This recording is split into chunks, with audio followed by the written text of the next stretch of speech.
pasukan Ottoman yang dikirim untuk mengalahkan Liga Leze secara definitif bagaimanapun telah ditahan. Dia bertemu dengan Giosafat Barbaro di Scutari, Provveditore Venesia di Albania Veneta, di mana dia mengumpulkan bantuan dari para bangsawan Venesia. Pertempuran terakhir. Terpojoknya pasukan Ottoman menunjukkan bahwa Liga Leze belum sepenuhnya dikalahkan. Hal ini memungkinkan Skanderbeg untuk mengunjungi Raja Ferdinand sebelum keberangkatannya dari Italia. Tetapi ia hanya menerima 1000 dukat, 300 kereta gandum, dan 500 dukat untuk mendukung amunisi Kruj.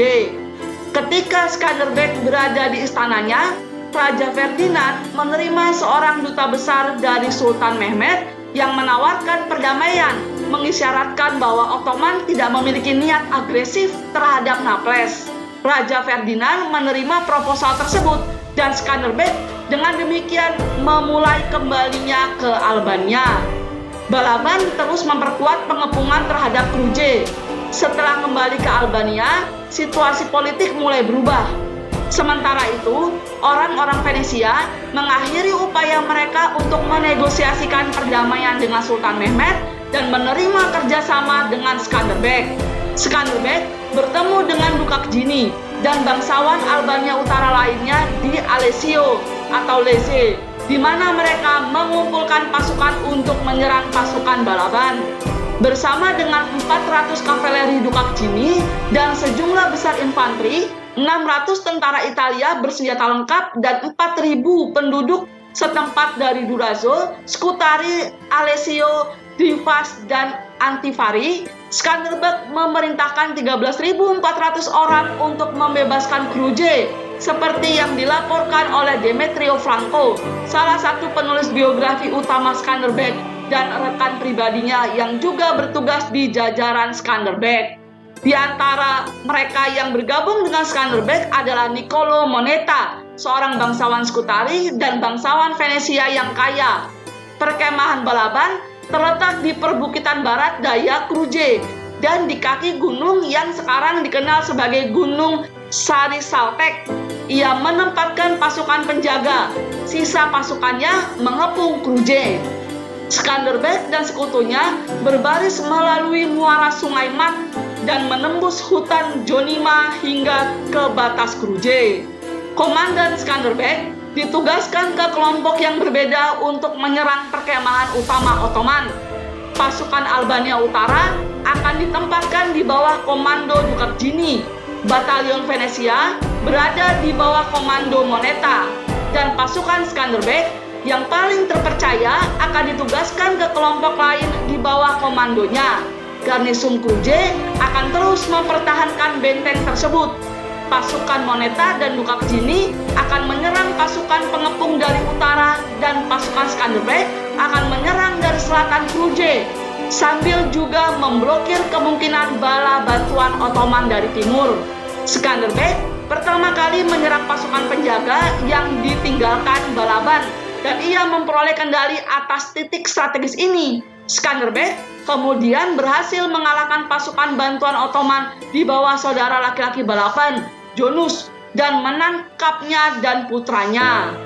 4 hari kemudian, serangan terorganisir dari Skanderbeg dan pasukan dari Kruj dilakukan di mana pasukan Balaban mundur dan ia sendiri terbunuh dalam bentrokan yang dihasilkan oleh Gretsch Lesi. Dengan kematian Balaban, pasukan Ottoman dikepung, dan menurut Bernardino de Geraldines, seorang fungsionaris Napoli, 10.000 orang tetap berada di kamp pengepungan. Mereka yang berada di dalam pengepungan meminta untuk pergi dengan bebas ke wilayah Ottoman, menawarkan untuk menyerahkan semua yang ada di dalam kamp kepada orang Albania. Sebenarnya Skanderbeg mau menerimanya, tetapi banyak bangsawan yang menolak. Di antara mereka adalah Duka Kjini yang ingin menyerang dan menghancurkan kamp Turki. Orang Albania dengan demikian mulai memusnahkan tentara yang dikepung sebelum Ottoman memotong jalan sempit melalui lawan-lawan mereka dan melarikan diri melalui Dibra. Pada tanggal 23 April tahun 1467, Skanderbeg memasuki Kruj. Sementara itu, Venesia telah mengambil keuntungan dari ketidakhadiran Sultan Mehmed di Albania dan mengirim armada di bawah Vettore Capello ke Aegea. Capello menyerang dan menduduki Pulau Imbros dan Lemnos setelah ia berlayar kembali dan mengepung Patras. Omer B, komandan Ottoman Yunani, memimpin pasukan bantuan ke Patras, di mana ia awalnya dipukul mundur sebelum berbalik menyerang para pengejarnya, memaksa mereka untuk melarikan diri mengakhiri kampanye mereka.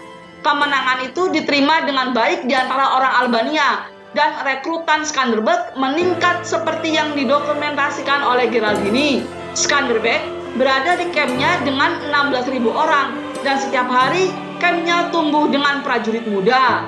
Kemenangan itu juga diterima dengan baik di Italia, tetapi meskipun Ottoman mundur, kemenangan itu tidak menandakan berakhirnya perang. Pasukan Skanderbeg yang rusak bagaimanapun telah diperbarui dengan prajurit utara dan batalion Venesia. Situasinya tetap kritis, bagaimanapun karena kesulitan ekonomi yang diderita selama pengepungan. Satu-satunya harapan Skanderbeg adalah bantuan datang dari Italia.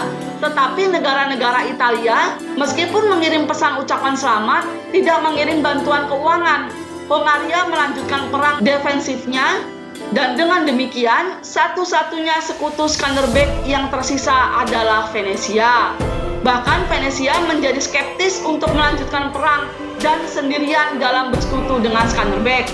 Venesia melaporkan ke Hongaria bahwa Sultan Mehmed telah menawarkan perdamaian dan bersedia menerimanya.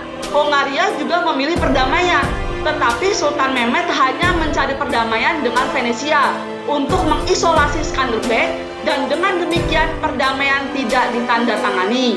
Skanderbeg dan Venesia terus-menerus mulai khawatir dengan garnisun Ottoman di Elbasan. Skanderbeg memimpin beberapa serangan terhadap benteng Ottoman setelah didesak oleh Venesia, tetapi gagal merebutnya karena kurangnya artileri.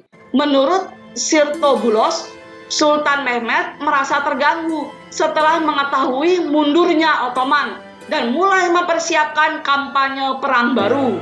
Venesia sendiri berkonflik dengan tetangga Italianya yang mulai waspada terhadap pengaruhnya yang semakin meningkat di Balkan. Dengan kekuatan barat yang saling bertarung, jalan menuju Albania terbuka. Sultan Mehmed kemudian memutuskan untuk mengirim pasukan untuk menaklukkan Albania secara meyakinkan, yang mengakibatkan pengepungan baru di Kruje yang akan menjadi pengepungan Kruje ketiga.